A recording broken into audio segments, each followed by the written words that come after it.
Hello, I am Shanice Skinner. I am a classical vocalist currently living in The Hague in the Netherlands. Yeah, I graduated from Wilfrid Laurier University in 2017 and 2020 with a Bachelor of Music, and then again with an opera diploma.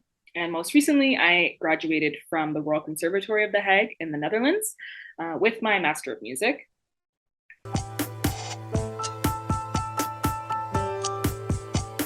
I have had scholarships from them, I think, for the past 6 years, and then also was a special award winner one year.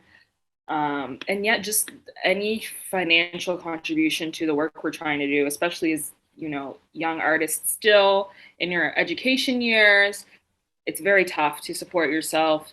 And then also, if you want to do something on top of education or with education, different projects or summer projects and things like that, that is another added cost. They have always supported me in those endeavors, and I'm really thankful for that.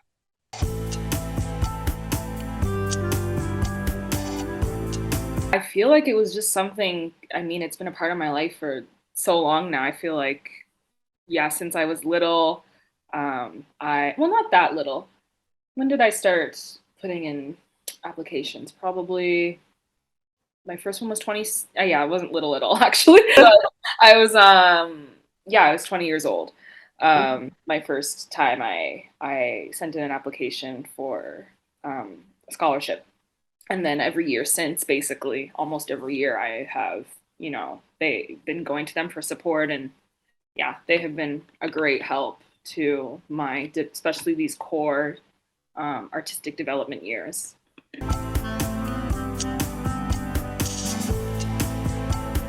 The digital tools I use the most are social media and my artistic website platform, and then using those together, making sure all of the information is updated across different platforms, I think is really helpful for establishing in your online presence.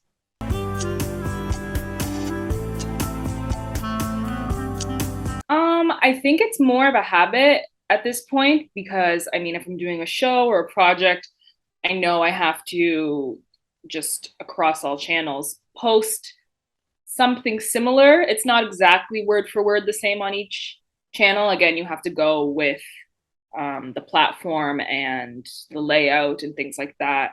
And also the audience changes a bit per platform. So yeah, I think it's just sort of second nature at this point. And I'm also someone who studied marketing, so that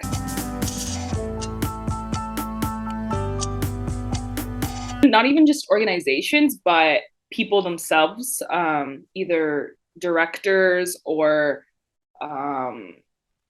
singers or any type of artist. I think I have seen in the past posting about too much about one specific event. I think there is a line where you have to understand, like, you have to sort of remember why you're sharing the content. Is it just for self-fulfillment on your business platform? Maybe that should go to the personal platform if you want to keep sharing as much as possible. But for business reasons, I think every post should have a concrete goal. So yeah, there should definitely be people should have more in mind a limit of posts per topic, I guess.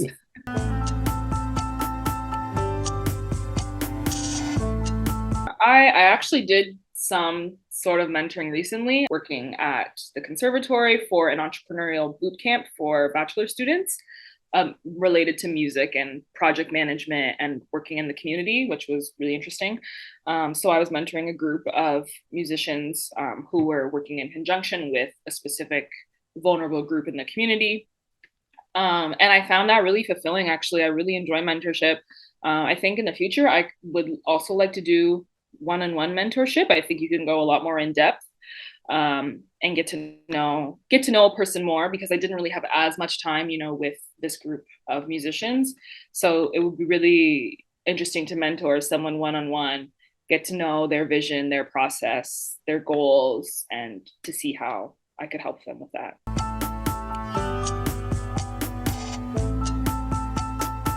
I was more so was more so a perspective person, a wider perspective person. My role was not to shift the gears of the group in any which way, but just mainly to ask questions, to remember logistical things if they were forgetting items that, of course, they haven't dealt with before, but someone who has run their own project before might be more familiar with. And just also was the liaison between them and the vulnerable group, because I mean, younger students might not have as much experience with also speaking as music students. You know, they're musicians first. They're not necessarily speakers or people who interact a lot with community members and know how to facilitate conversations and things like that. So I was also that person who was able to bridge that relationship.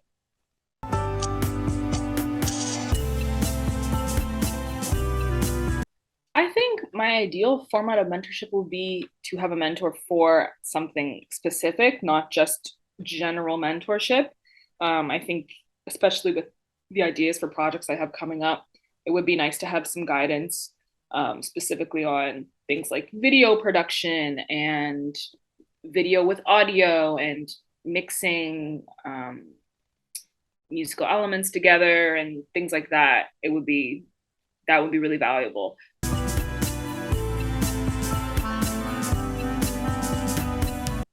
Funds is probably the number one, because then it can, depending on the project, it can be decided where, what resources are necessary and where to allocate them, which might be space and equipment. And on top of that, video producer, an audio engineer, things like that, directors, even artistic director to work on a video.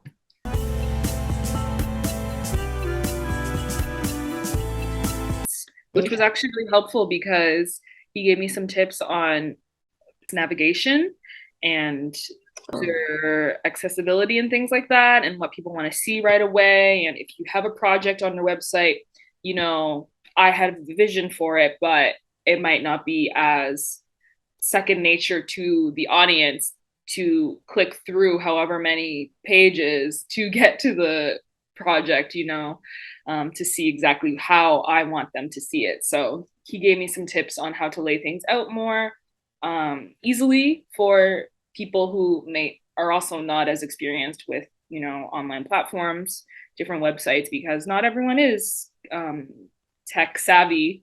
So especially if you want to engage newer audiences or diverse audiences, know you're getting a wide range of people. So I think that was really helpful for me.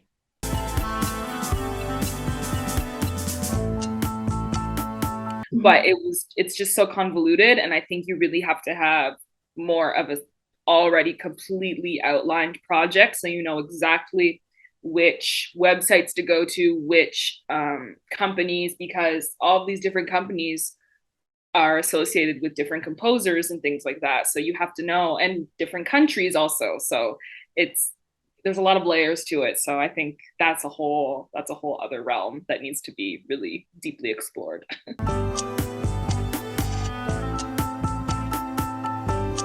Love for it to be taught. Oh my goodness. I think it's really, there's a barrier to entry there for sure with recording and licensing, and there's different types of licensing.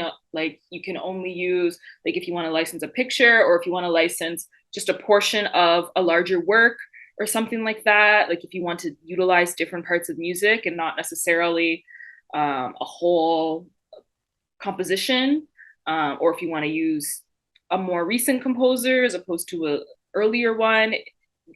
And then there's the issue with what year were they born, what year did they die, and then that's also, there's different rules depending on that, and depending on the country, there's just a lot of rules. And it would be nice to have something a bit more straightforward, at least, you know, have a guideline of, okay, this is where you start if you want to start recording this type of work, maybe. I mean, as part of my master, we also took a project management class, which had a whole portion on budgets.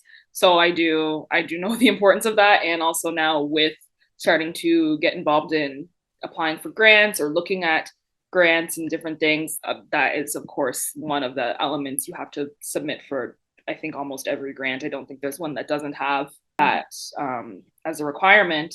So no, I know it's very important to keep track of what you're spending it to stay within your limits. Because projects can get expensive very quickly. So yeah, exactly how much money you need and where it's going. The boot camp I mentored in, that's like the first taste of project management for bachelor students that they do in their second year. And then the full project management course is a part of the master's program.